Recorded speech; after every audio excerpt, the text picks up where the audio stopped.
opinion, we all need to take responsibility of our community to make Lambeth safer. A place where we can live, where we can walk the streets without feeling anxious, where we're not killing each other, and where we can actually have respect for the place that we live in, our environment. Which means the council and the housing associations, they need to step up the quality of the homes that they are providing. It means the police need to build that trust again with the public, so that we know that when we do see them, we are going to feel safe and not actually feel concerned or threatened. It means the council needs to pour more into investment in the community, in things that are going to help build community cohesion, into youth activities, into activities for seniors, and all sorts of things like that.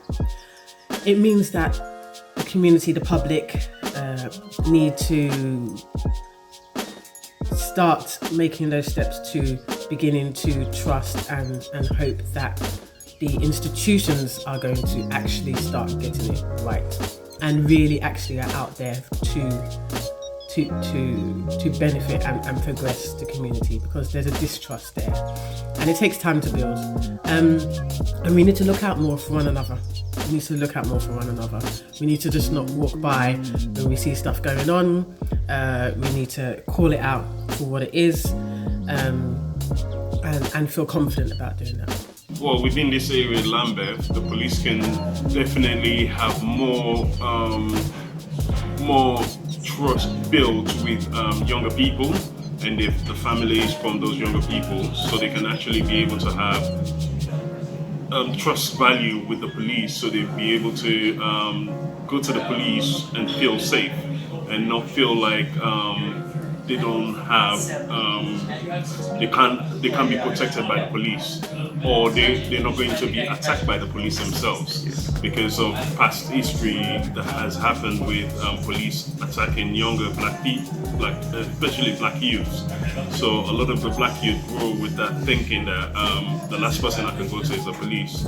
And also the police, like I said, they can actually build communication with the young people's family, mom, dad, aunties, uncles, so they can be able to say, okay, identify this person, this kid, and be able to go to that home and speak to the family themselves and actually build a good community cohesion. That's what needs to happen within the police and the black community. I think it's been broken for decades. There are quite a few things that the police can do to make the streets safer.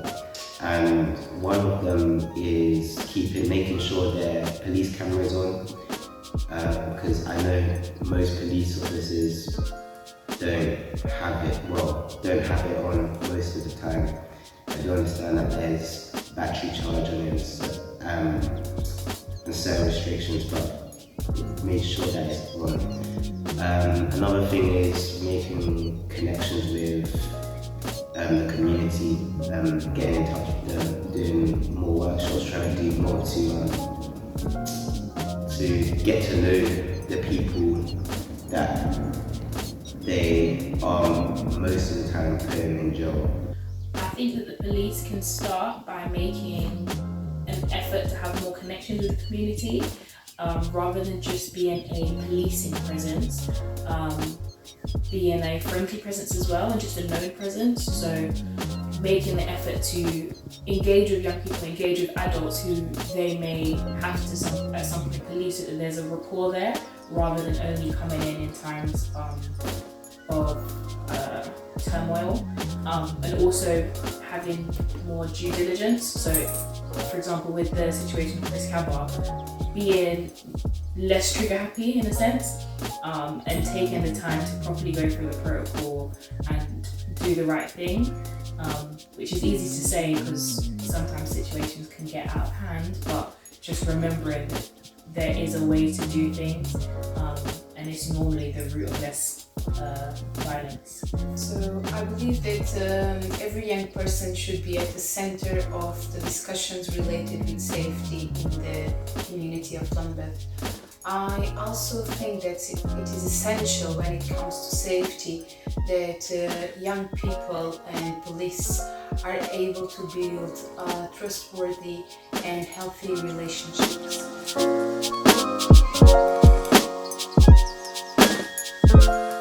In my opinion, I think that it's institutions such as the Hebe Foundation that will have the best effect on violence in the local communities. I feel like a way that they can help this is by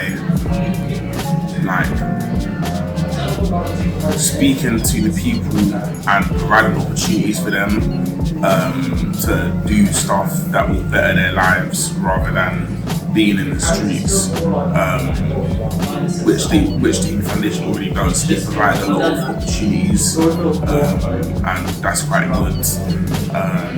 And I feel that more institutions like this will be vital to tackling violence in the local communities.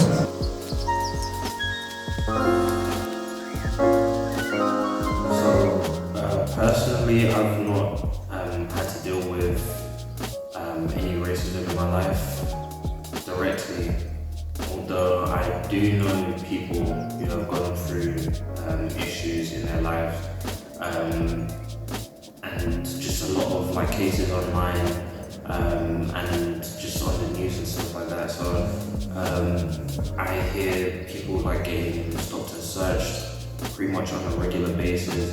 One of my friends, he used to get stopped and searched pretty much every morning.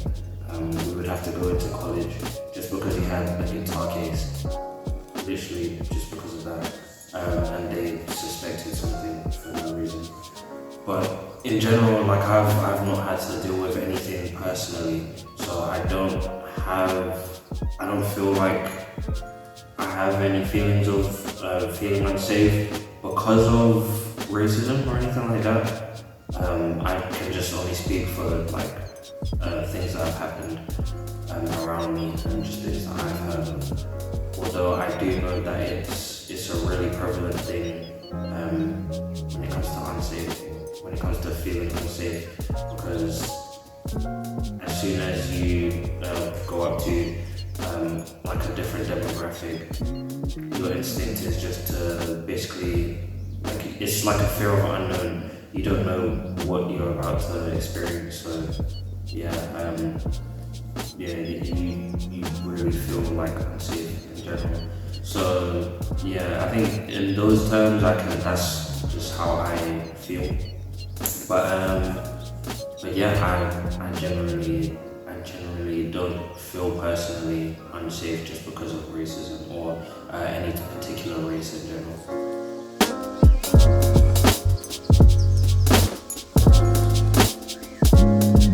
Well, because I'm black, it mainly looks on the police, look on black people, predominantly more black people, because of the history of violence that was in the streets, and they're more likely to stop and search us than say other ethnicities.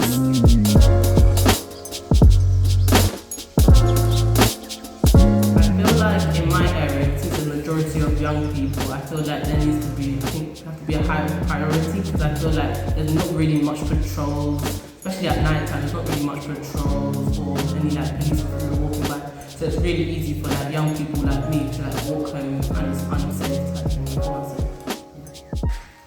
That's valid. I feel like in Dorking where I live, you see a lot of things going on. So for somebody that's walking on the streets, you would see maybe a drug exchange or something like that. But you wouldn't see patrols walking around and seeing that as well. So I feel like where they do see certain knife-related crimes sometimes, they're missing out on something like drugs, which is also a big problem. And I feel like whether it affects some people, at that moment if someone gets stabbed, drugs long term obviously is done the way